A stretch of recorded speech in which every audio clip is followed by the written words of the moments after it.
मजबूरी है तो तभी औरतें आई हैं ना बाहर, ऐसे तो ना आती हैं। ऐसे अपने अपने सेंटरों में जाती हैं, सारी अपना काम करती हैं, पर पैसे कम मिलने की वजह से ही तो आई हैं बाहर। अगर गवर्नमेंट एम्प्लॉय कहती है कि हाँ ये भी हमारे मुलाजिम हैं, ये भी काम करते हैं, तो फिर बाकी मुलाजिमों की तरह इनकी भी तो सुननी चाहिए ना। अगर बार बार आपको दे रहे हैं लिख के कि हमें ये चाहिए, हमें ये चाहिए, तो उसके ऊपर कोई गौर क्यों नहीं करता। अगर ड्यूटी लगानी हो फिर सबसे पहले इनको आंगनवाड़ी वर्कर ही याद आती हैं। कोई भी काम हो आंगनवाड़ी वर्कर्स याद आती हैं, लेकिन जब पैसे देने की बारी आती है तो बोलते हैं क्या है, इनको क्या जरूरत है, ये कौन सा काम करती हैं। तो अगर नई सोल्यूशन करेगी तो फिर प्रदर्शन ही होंगे, और होंगे, इससे भी ज्यादा होंगे। तो फिर जो लॉस होगा उसका गवर्नमेंट ही जिम्मेवार होगी। हो सकता है फिर तोड़फोड़ करें लड़कियां या कुछ और करें, तो फिर उसका जिम्मेवार गवर्नमेंट ही होगी। जितना काम है उसी हिसाब से पैसा दो, तो कोई बाहर नहीं आएगा, कोई प्रदर्शन नहीं करेगा, कोई जरूरत ही नहीं है किसी को भी। लोग भी हंसते हैं, लोग हंसते नहीं, जहां से जो लोग जा रहे हैं देख देख के हंस रहे हैं। क्यों आई हैं ये औरतें बाहर, क्यों आई हैं बाहर? क्योंकि इनको कोई प्रॉब्लम है तभी आई हैं। 2-2 3-3 बच्चे हैं सबके। अगर आप बोलो इस नौकरी पर गुजारा चलेगा तो चलता है क्या? नहीं चलता, इसलिए आई हैं। प्रॉब्लम है सभी को, किसी को शौक थोड़ा है कि जहाँ सड़कों पे आके बैठो। प्रॉब्लम है तभी निकली है बाहर। 4500 रुपये सेंटर देती है, 600 रुपया मात्र स्टेट देती है। 600 रुपया कहने के लिए आज जो लेबर है जो काम करती है वो भी पर डे 600 रुपया 700 रुपया ले रही है, और हमें एक महीने का 600 रुपया दे रहे हैं। अगर जॉब हो, वो जॉब ही कैसी है जिसमें कोई पे ही नहीं है, तो फिर जॉब को क्या करना है? अगर कहते हैं भाई आप गवर्नमेंट एम्प्लॉय हो, तो गवर्नमेंट एम्प्लॉय है तो फिर पैसा भी तो दो। फिर ऐसे क्या करना गवर्नमेंट एम्प्लॉय को?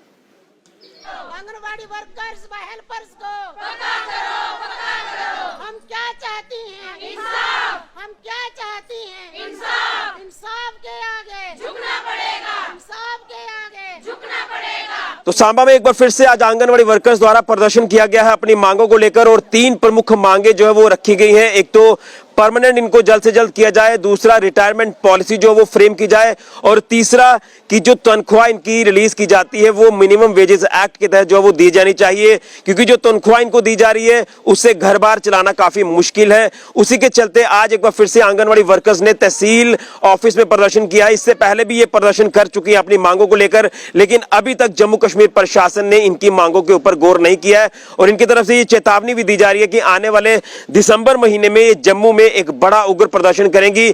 उसकी जिम्मेदारी जम्मू कश्मीर प्रशासन की होगी अगर उसमें कोई मिसहैपनिंग हो जाती है। लेकिन आज आप देख रहे हैं कि भारी तादाद में महिलाएं, ये आंगनवाड़ी वर्कर्स घरों से निकली है। क्यों निकली है?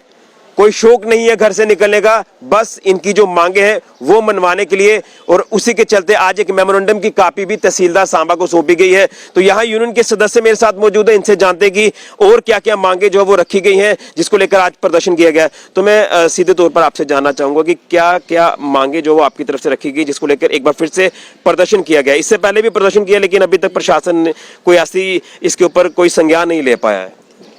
देखिए, प्रदर्शन तो हम काफ़ी देर से करते आ रहे हैं, पर लेकिन इससे पहले हमने 27 जुलाई में प्रदर्शन किया था। तब भी गर्मी और कोरोना की वजह से हमने ज़्यादा वर्कर्स को नहीं बुलाया था, बड़े हिसाब से वर्कर बुलाए थे, और अपनी जो मांगों का जो विज्ञापन था वो हमने तहसीलदार को उसकी कॉपी सौंपी थी। और थ्रू तहसीलदार या एसडीएम जहाँ पर बैठते हैं, कुछ ब्लॉक्स में एसडीएम बैठते हैं, उनके थ्रू जो कॉपी थी हमने एलजी को इनके थ्रू भेजी थी, ताकि हमारे स्टेट में जो यूटी है, कहते हैं कि यूटी में काफ़ी बेनिफिट्स मुलाजमों को मिल रहे हैं। तो हम सोचते हैं कि हम आंगनवाड़ी वर्कर्स बहनों को भी कुछ ना कोई जो बेनिफिट है वो मिलना चाहिए। और इसके साथ ही अगर हमने जो आज का जो विज्ञापन जो है वो तहसीलदार साहब को जो सौंपा है, हमारी उसमें 3 मुख्य मांगे हैं। कि पहली मांग तो ये है कि 1975 से लेकर हमारी आंगनवाड़ी वर्कर्स बहनें जो हैं वो एम्प्लॉय बनी हैं और वो काम करती आ रही हैं, तो हमारी वर्कर बहनों को परमानेंट किया जाए। तो अगर जब तक जो गवर्नमेंट परमानेंट नहीं कर सकती तो मिनिमम वेज के एक्ट जो 18,000 रुपये सैलरी मिलती है वो आंगनवाड़ी वर्कर्स को दी जानी चाहिए। तो इसके साथ ही जो वर्कर बहनों की जो उम्र हो रही है वो अब रिटायर होने के काबिल हो रही हैं, तो एक हमारी गवर्नमेंट को एक जो रिटायरमेंट पॉलिसी है वो बनानी चाहिए और उस रिटायरमेंट पॉलिसी के तहत जो पेंशन की योजना है वो स्कीम है वो लागू की जानी चाहिए और वर्कर्स को बाइज्जत पेंशन देकर घर भेजना चाहिए। लेकिन क्या आपको लग रहा है कि ये मांगे हैं लेकिन मानी नहीं जा रही, लगातार आप प्रदर्शन कर रही हैं, एक दुख भी होता है, तकलीफ भी होती है कि लगातार हम प्रदर्शन करें लेकिन इसका रिजल्ट अभी तक कुछ नहीं निकल पा रहा। देखिए इसका रिजल्ट है जो अभी तक तो हमें 0 ही मिल रहा है। तो अब हमने ये हमारी आंगनवाड़ी वर्कर्स बहनों ने ये मन में ठान ली है कि जे हमारे जो दिसंबर में जो हमारा प्रदर्शन है, अगर अभी हमारी मांग पे गौर नहीं की गई, हम इन वर्कर बहनों को पक्का नहीं किया गया, तो हम 23 दिसंबर को जम्मू में एक बहुत बड़ा उग्र प्रदर्शन जो कर रहे हैं और उस उग्र प्रदर्शन के द्वारा अगर हमारा कोई भी मतलब काम नहीं हुआ, इस गवर्नमेंट ने हमारी फिर भी कोई मांग नहीं मानी, तो हम उस प्रदर्शन से उठने वाली नहीं है। हम वहाँ पे उससे आगे और जोर शोर का जो प्रदर्शन है वो जारी रखेंगे और जब तक हमारी मांग नहीं पूरी हुई तो हम आंगनवाड़ी वर्कर बहनें वहाँ से हटने वाली नहीं है, चाहे कुछ भी हो जाए। और इसमें जो भी कोई नुकसान होगा उसकी जिम्मेवार हमारी स्टेट गवर्नमेंट ड्यूटी वाले होंगे। क्या लग रहा है कोई पॉलिसीज फ्रेम नहीं की जा रही? इतनी महिलाएं, इतनी तादाद में महिलाएं हैं और ये सोचकर निकलती हैं कि चलिए कुछ अच्छा होगा, लेकिन अभी तक कुछ अच्छा होता दिख नहीं रहा है। तो क्या लगता है मजबूरन आपको सड़कों पर उतरना पड़ रहा है, कोई पॉलिसीज अभी तक फ्रेम नहीं की जा रही? देखो अभी मजबूरी है तो तभी औरतें आई हैं ना बाहर, ऐसे तो ना आती हैं। ऐसे अपने अपने सेंटरों में जाती हैं, सारी अपना काम करती हैं, पर पैसे कम मिलने की वजह से ही तो आई हैं बाहर। अगर गवर्नमेंट एम्प्लॉय कहती है कि हाँ ये भी हमारे मुलाजिम हैं, ये भी काम करते हैं, तो फिर बाकी मुलाजिमों की तरह इनकी भी तो सुननी चाहिए ना। अगर बार बार आपको दे रहे हैं लिख के कि हमें ये चाहिए, हमें ये चाहिए, तो उसके ऊपर कोई गौर क्यों नहीं करता? अगर हम एम्प्लॉय हैं, अगर हमें भी किसी कैटेगरी में ये समझते हैं लोग, अगर ड्यूटी लगानी हो फिर सबसे पहले इनको आंगनवाड़ी वर्कर ही याद आती हैं। कोई भी काम हो आंगनवाड़ी वर्कर से ज्यादा आती हैं, लेकिन जब पैसे देने की बारी आती है तो बोलते हैं क्या इनको क्या जरूरत है, ये कौन सा काम करती हैं। तो ये तो एक प्रॉब्लम है ना, इसका कोई सोल्यूशन होना चाहिए। गवर्नमेंट अगर नहीं सोल्यूशन करेगी तो फिर प्रदर्शन ही होंगे और होंगे, इससे भी ज्यादा होंगे। तो फिर जो लॉस होगा उसका गवर्नमेंट ही जिम्मेवार होगी। हो सकता है फिर तोड़फोड़ करें लड़कियां या कुछ और करें, तो फिर उसका जिम्मेवार गवर्नमेंट ही होगी। 5100 आपकी तरफ से बताया गया कि तनख्वाह मिलती है और वो भी कभी टाइम पर मिल गई तो ठीक है, नहीं मिली तो उसके थोड़ा मिल जाती है टाइम पर ये है कि कभी कभी 1-2 महीने का हो जाता है, लेकिन मिलती है, लेकिन इससे गुजारा नहीं चलता। बात ये है कि इतने पैसे से गुजारा नहीं चलता, तब भी आए हैं बाहर, तभी वर्कर्स निकली हैं सड़कों पर, ऐसे कोई नहीं आता। अगर जितना काम है उसी हिसाब से पैसा दो तो कोई बाहर नहीं आएगा, कोई प्रदर्शन नहीं करेगा, कोई जरूरत ही नहीं है किसी को भी। लोग भी हंसते हैं, लोग हंसते नहीं, जहां से जो लोग जा रहे हैं देख देख के हंस रहे हैं। क्यों आई हैं ये औरतें बाहर, क्यों आई हैं बाहर? क्योंकि इनको कोई प्रॉब्लम है तभी आई हैं। 2-2, 3-3 बच्चे हैं सबके। अगर आप बोलो इस नौकरी पर गुजारा चलेगा तो चलता है क्या? नहीं चलता, इसलिए आई हैं। प्रॉब्लम है सभी को, किसी को शौक थोड़ा है कि जहां सड़कों पे आके बैठो। प्रॉब्लम है तभी निकली हैं बाहर। यानी लगातार इग्नोर किया जा रहा है। जी, इग्नोर किया जा रहा है, इग्नोर किया जा रहा है।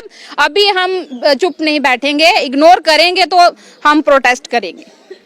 बिल्कुल इग्नोर करेंगे तो ये प्रोटेस्ट करेंगे। क्या कहना चाहते हैं? आपकी भी इतनी उम्र हो गई है यहाँ पर काम करते हुए, लेकिन कोई सोचा नहीं जा रहा आपके बारे में? हाँ, ये 1975 में ये स्कीम लागू की गई थी और 1975 से लेके आज तक 21 तक गवर्नमेंट को कोई फायदा ही है इसका, तभी तो ये स्कीम चला रहे हैं।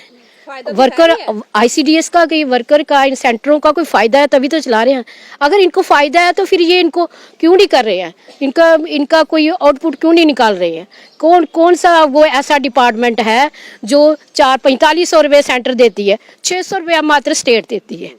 600 रुपया कहने के लिए आज जो लेबर है जो काम करती है वो भी पर डे 600 रुपया 700 रुपया ले रही है और हमें 1 महीने का 600 रुपया दे रहे हैं। स्टेट काम कितना ले रही है हमसे?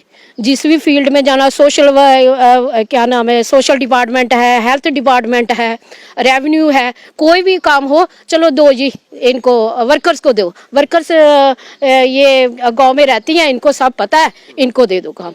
है जब काम हो जाता है तो फिर बस वो उनका नाम लिस्ट से काट दिया जाता है। बेनिफिट कोई नहीं देना है तो काम सारे ले लेने। तो हम गवर्नमेंट के आगे गुजारिश करते हैं कि 1975 से आपने ये स्कीम लागू की हुई है, तो इसका कुछ करो तो सही, इसका कोई हल तो निकालो। कम से कम जितनी देर आप इसको परमानेंट नहीं कर सकते, आप मिनिमम वेजेस दो। जैसे सेंट्रल गवर्नमेंट ने मिनिमम वेजेस किया हुआ 18,000 रुपया, आप दो। क्या प्रॉब्लम है इनको नहीं करनी? काम हम करने के लिए तैयार हैं, 6 घंटे हम ड्यूटी करने के लिए तैयार हैं। हम मिशन का काम कर रहे हैं सारा। 14 रजिस्टर है हमारे जो हम कंप्लीट करते हैं, करके देते हैं। आजकल तो जो हर तीसरे दिन इन्होंने हमें बुलाया होता है, चलो जी पीओ ऑफिस आज आपकी ये ट्रेनिंग है, आपकी ये ट्रेनिंग है। जो लड़कियां दूर दूर से आती हैं 200 400 रुपया किराया खर्च करके आती हैं, लेकिन आती है ना वो। तो गवर्नमेंट को भी तो समझना चाहिए ना, इतनी उनको पेन तो लेनी चाहिए ना कि हम काम करवा रहे हैं इनसे, तो इनको थोड़ा बेनिफिट तो दें। आखिर में जानूंगा, जिस तरह से आप बात भी कर रहे थे कि बच्चे, महिलाओं के बच्चे हैं घरों पर, उनको भी देखना है, किराया खर्च कर यहाँ पर आती है, लेकिन उसके बाद भी हाथ में कुछ लग नहीं रहा। हाँ जी सर, वो तो है। अभी घर से निकलो तो अगर आपकी सैलरी अच्छी है ना, तो घर वाले भी बोलेंगे हाँ जी ड्यूटी गई हैं, आज आ जाएंगी। अब पैसे ही नहीं मिलेंगे, घर वाले भी बोलते हैं जाती हैं, इनको मिलता तो कुछ भी नहीं है, पता नहीं क्या करने जाती हैं। ठीक है ना, जाया करो हफ्ते में एक बार। कितने ही पैसे मिलते हैं आपको? ये सब वर्कर को आप माइक करके पूछ सकते हो। घर वालों की यही रिएक्शन होती है। अगर आपके थोड़े पैसा मिलता है आपको, आप भी डेली ड्यूटी जाते हो, आपकी हमारा भी कुछ बनेगा और जो सेंटर से वो भी इम्प्रूव होंगे। क्योंकि अगर डेली वर्कर आएगी, वो प्री स्कूल पढ़ाएगी बच्चे को, बच्चों का भी कोई शेड्यूल बनेगा। अगर 5 ईयर का बच्चा सेंटर में आता है, वो प्री स्कूल उधर पढ़ेगा, तो अगर ये जो प्राइवेट लोगों ने क्रच खोल लिया, या ये खोल लिया, या वो खोल लिया, वहाँ लोग इतने पैसे खर्च करके बेचते हैं। तो अगर हमारा कोई बनाएंगे ये शेड्यूल, या कोई अच्छे बच्चों के लिए स्कूलों में कोई छोटी छोटी चेयर्स लगाओ, स्कूल भी अच्छे बनाओ, तो क्या आंगनबाड़ी वर्कर्स उनको पढ़ा नहीं सकती क्या? अभी तो पहली जो वर्कर्स हैं वो, उनको भी इतना ज्यादा एक्सपीरियंस है कि वो छोटे छोटे बच्चों को हैंडल कर सकते हैं। अभी तो जो नई लड़कियां आई हैं, एमफिल लड़कियां आई हैं, किसके लिए? कि क्योंकि चलो गवर्नमेंट जॉब है। अगर जॉब वो जॉब ही कैसी है जिसमें कोई पे ही नहीं है, तो फिर जॉब को क्या करना है? अगर कहते हैं भाई आप गवर्नमेंट एम्प्लॉय हो, तो गवर्नमेंट एम्प्लॉय है तो फिर पैसा भी तो दो। फिर ऐसे क्या करना गवर्नमेंट एम्प्लॉय को? बिल्कुल, ये मांगे आपने सुन ली है इनकी तरफ से, आंगनबाड़ी वर्कर्स की तरफ से, और लगातार ये कहा जा रहा है कि परमानेंट किया जाए और रिटायरमेंट पॉलिसी फ्रेम की जाए, और जो तनख्वाह है वो मिनिमम वेजेस एक्ट के तहत जो वो दी जाए।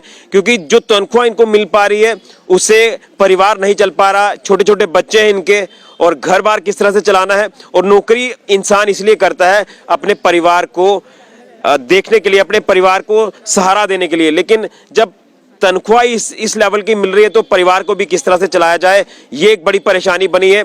और इनके तो घर वाले ये भी पूछते हैं कि भाई आप सरकारी नौकरी तो कर रहे हो, लेकिन लाते तो कुछ हो नहीं तनख्वाह में इतना ज्यादा। तो जब कोई पॉलिसी फ्रेम नहीं की गई तो तनख्वाह कहां से इनको मिलेगी? इसलिए बार बार इनकी तरफ से ये प्रदर्शन किया जा रहा है। आंगनवाड़ी वर्कर्स लगातार पिछले कई महीनों से आप देखते आ रहे हैं कि कभी जम्मू में प्रदर्शन कर रहे हैं, कभी कठुआ में, कभी सांबा में, और अब इनकी तरफ से कहना है कि हम उग्र प्रदर्शन करेंगे दिसंबर महीने में अगर इनकी मांगे उससे पहले नहीं मानी गई, और उस प्रदर्शन में अगर कोई नुकसान होता है तो उसकी जिम्मेवारी पूर्ण रूप से जम्मू कश्मीर प्रशासन की होगी। इसलिए बार बार इनकी तरफ से रिमाइंड करवाया जा रहा है जम्मू कश्मीर प्रशासन को कि जल्द से जल्द गौर किया जाए इनकी मांगों को लेकर, नहीं तो प्रदर्शन और ज्यादा उग्र होंगे। उसी को लेकर आज तहसील लेवल पर दोबारा से प्रदर्शन किया गया है आंगनबाड़ी वर्कर्स द्वारा। अब देखना यह है कि रिजल्ट क्या आता है। अभी तो इनके हाथ में कुछ लगा नहीं है, इनको इग्नोर किया गया है, लेकिन अब प्रशासन क्या रिजल्ट इनको देता है ये तो प्रशासन ही बता सकता है। लेकिन बार बार गुहार लगाई जा रही है प्रशासन को कि जल्द से जल्द इन मांगों को माना जाए। फिलहाल के लिए कैमरामैन राहुल के साथ ऋषि खजूरिया, जेके मीडिया के लिए।